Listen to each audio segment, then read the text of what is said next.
Alright, so today I'll be doing this this water pump replacement on this '03 CTS. It's pretty bad. It's leaking. I see puddles every time I leave somewhere. So let me get all situated. Actually no, I'm situated. So first off, I'm gonna start off with I'm gonna take off these two clamps right here, and I'm gonna get this off. Basically, I'm gonna get all these lines off of this intake or whatever, and I'll be right back. All right, so once you get those off, I'm gonna actually take this whole thing out and up out of there. So there's just a few connectors down there you just pull off, and then there's a little thing right there, little connector right there. You just push on the two tabs, take it out.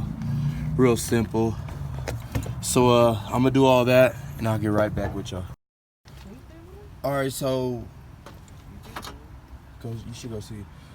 I love you too. All right, so once you take that out, I forgot you do gotta remove it from the air box, get this connector off and all these lines off. I drew on some of these lines so I can know exactly where they go and stuff like that.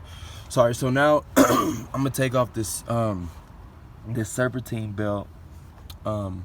It's just a 15. So once I take that out, you just get like a little breaker bar or whatever and push it towards the driver's side, this right here, and it's a 15. So I'm gonna do that. I'm gonna get this belt off and I'll be right back. All right, I forgot to say, when you take off your serpentine belt, I don't know if this is gonna be for all CTSs, but I don't have a thing to tell you how to reroute it, so I have to look it up online how to put it back correctly. Just a quick little tip. And also, this is where you usually could see if your water pump's bad right here. It'll like have some wiggle and play right here. Mine don't, but it's still bad though.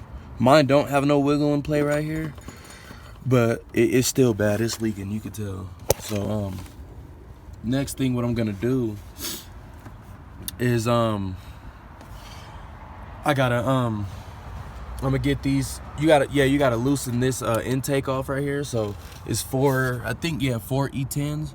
1, 2, 3, 4 E10s. 2 10mm bolts on the power steering reservoir, and then there's 2 bolts on this plate right here on the ECM plate. So I'm gonna take those off, and I'll get right back with y'all. All right, so I got everything up. My bad, these aren't E10s, they're E12s. So I got my little lift going on, and be careful when you lift this up because there are rubber gaskets and shit. So next thing I'm gonna do is I'm gonna loosen the power steering pump. Let me show y'all. It's gonna be hard for me to do this because the car's not jacked up, so I gotta, but you can see, like, y'all see what I gotta do. There's like bolts under there. See, there's 1, and then there's 2, and then there's 3. So I'm gonna get them 3 off, move this out the way, and I'm gonna get right back with y'all. Oh yeah, and also, no, I'm gonna try to do it without taking that off. So yeah, and I'm gonna actually take them 3 off, then I'm gonna get these 3 10 bolts down there right here. So I'm gonna take those 3 off, and I'm gonna get right back with y'all. All right, so I loosened these bolts down here. They're actually E14, so I didn't take the bolts out, but I just loosened them, and see all 3 of them. So I'm move that out my way, and I'm having troubles getting this off without it moving. The video I seen, the dude just put the impact wrench on there and it didn't move at all.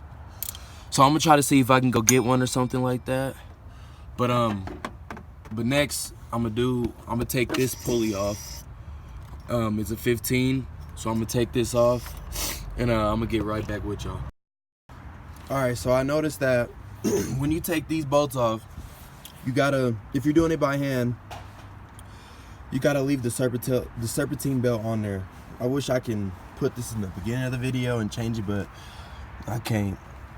But yeah, you gotta leave that in there. And and then you could be able to take it off. So once you get it off, I had to give it a couple smacks to get it off, but it just comes off like that. And you'll see, like, you see shit in here. See, mine don't really look all that bad, but like I said, it's not wiggling but it's leaking. But so what I'm gonna do now, since I got this out the way, I got my lift going on, I'm gonna take off these. I think these are E10s. So I'm gonna take off, there's like 1, 2, 3, 4, 5. There might be 6, I don't know. So no, I don't think so. So I'm gonna take all those bolts off. And oh yeah, and you gotta take that pulley back off since I had to put the serpentine belt back on. But I'm gonna take all this shit off again. I'm gonna take it off and I'll be right back with y'all. Alright, so once you get that timing cover off and all those bolts, the timing cover is a pain to get off, but see where the water pump, you can see where it was leaking. You see all that, and so I'm gonna get these 3 E12s off, 1, 2, and 3. I'm gonna get those 3 off. Now I'll get right back with you. All right, so once you get those 3 off, we don't care about this water pump, so you could give it a couple of taps. You see, and it'll come off. So let me get this water pump off, and I'll get right back with y'all. Alright, so once you get it off, a lot of coolant is gonna come out.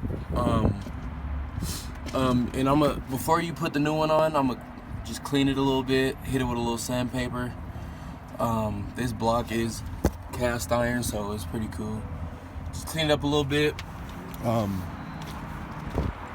I'm gonna do all that, and I'll get right back with y'all. Alright, so I got the bolts back in there. I got my O-ring sitting up in there looking nice. So I'm gonna just put everything back together, and I'm gonna have to make another video because this got a crack in it. It's leaking. Oh damn, that's where the crack is right there. Yep, that got a crack in it. It leaked all my coolant out, so gotta make a video on that. But yeah, that's the water pump video basically. Real easy and simple, and hope you guys enjoyed it. And thanks for watching.